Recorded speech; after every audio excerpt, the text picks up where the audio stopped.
I'm going to try and say some words on the things I've used over the years when I was an amateur, when I ran Magellan, I still use today.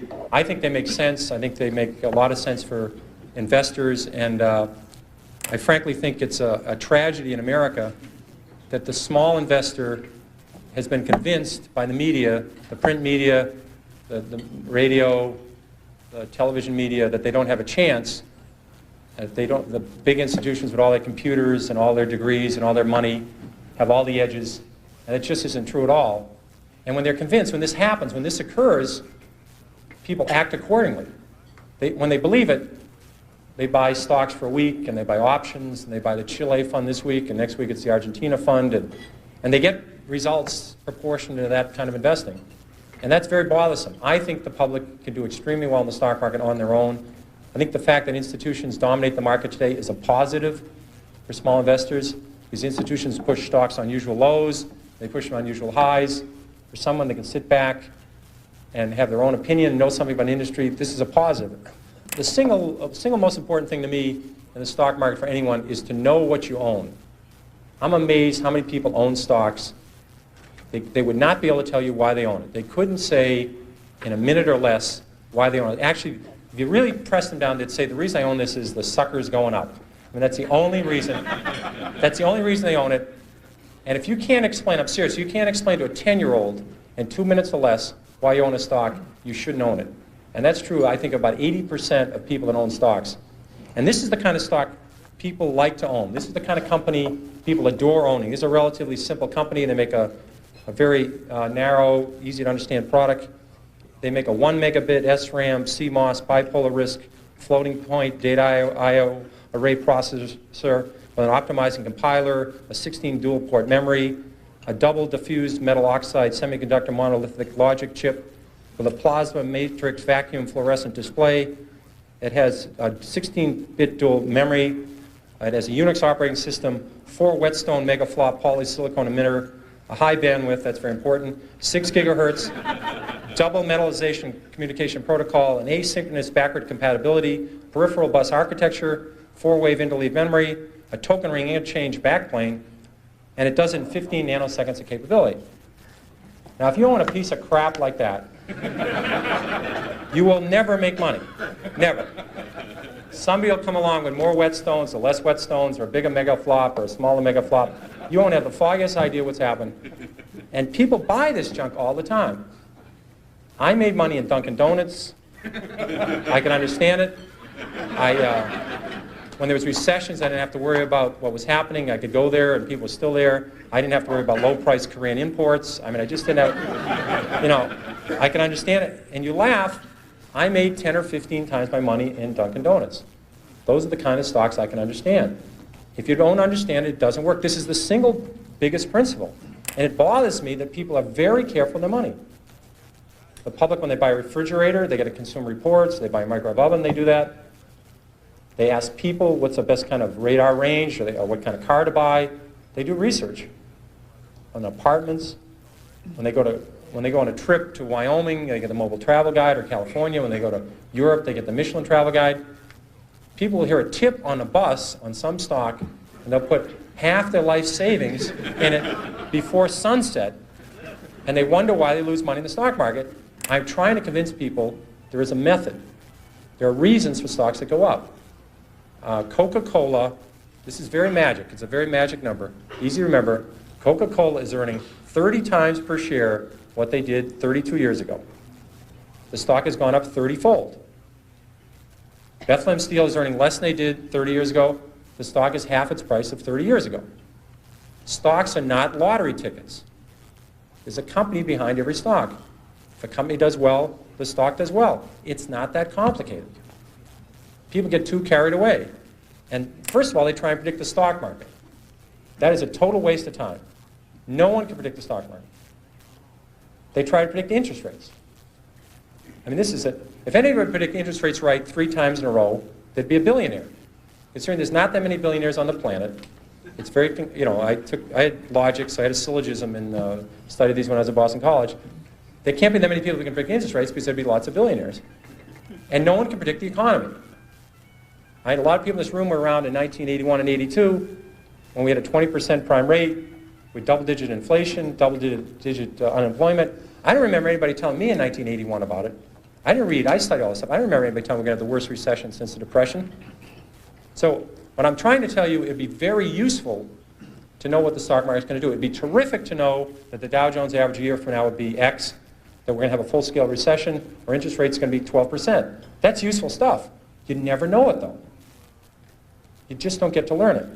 So I've always said, if you spend 14 minutes a year on economics, you've wasted 12 minutes. And I really believe that. Now, I have to be fair. I'm talking about economics in the broad scale, predicting the downturn for next year, or the upturn, or M1 and M2, 3B, and all these M's. I'm talking about economics. To me, is when you talk about scrap prices. When I own auto stocks, I want to know what's happening to used car prices. When used car prices are going up, it's a very good indicator. When I own hotel stocks, I want to know what hotel occupancy is about. When I own chemical stocks, I want to know what's happening to the price of ethylene. These are facts. If aluminum inventories go down 5 straight months, that's relevant. I can deal with that. Home affordability, I want to know about when I own Fannie Mae, or I own a housing stock. These are facts. They're economic facts, and there's economic predictions. And economic predictions are a total waste. But you should study history, and history is the important thing you learn from. What you learn from history is the market goes down. It goes down a lot. The math is simple. There's been 93 years a century. This is easy to do. The market's had 50 declines of 10% or more. So 50 declines in 93 years. About once every 2 years, the market falls 10%. We call that a correction. That means, that's a euphemism for losing a lot of money rapidly. But we call it a correction. And so 50 declines in 93 years, about once every 2 years, the market falls 10%. Of those 50 declines, 15 have been 25% or more. That's known as a bear market. We've had 15 declines in 93 years.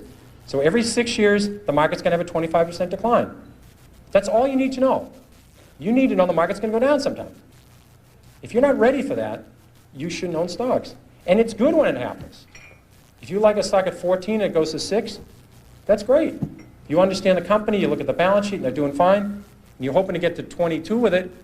14 to 22 is terrific. 6 to 22 is exceptional. So you take advantage of these declines. They're going to happen. No one knows when they're going to happen. It would be people tell you about it after the fact that they predicted it, but they predicted it 53 times. And so you can take advantage of the volatility in the market if you understand what you own. Another key element is that you have plenty of time. People are in an unbelievable rush to buy a stock. I'll give you an example of a well-known company. Walmart went public in October of 1970. 1970 it went public. Already had a great record. It had 15 years performance, great balance sheet. You could have waited 10 years saying you're a very conservative investor. You're not sure this Walmart can make it. You want to check. You see them operate in small towns. You're afraid they can only make it in 7 or 8 states. You want to wait till they go to more states. You keep waiting. You could have bought Walmart 10 years after they went public and made 35 times your money. If you bought it when they went public, you would have made 500 times your money. But you could have waited 10 years after Walmart went public and made over 30 times your money. You could have waited 3 years after Microsoft went public and made 10 times your money. Now, if you knew something about software, I know nothing about software. If you knew something about software, you would have said, these guys have it. I don't care who's going to win, Compaq, IBM. I don't know who's going to win Japanese computers. I know Microsoft, MS-DOS is the right thing. You could have bought Microsoft. Again, I'm repeating myself. Stocks are not a lottery ticket. There's a company behind every stock. And you can just watch it. You have plenty of time. People are in an amazing rush to purchase a security. They're out of breath when they call up. You don't need to do this. You need an edge to make money, too. People have incredible edges, and they throw them away. I'll give you a quick example of SmithKline. This was a stock that had Tagamet.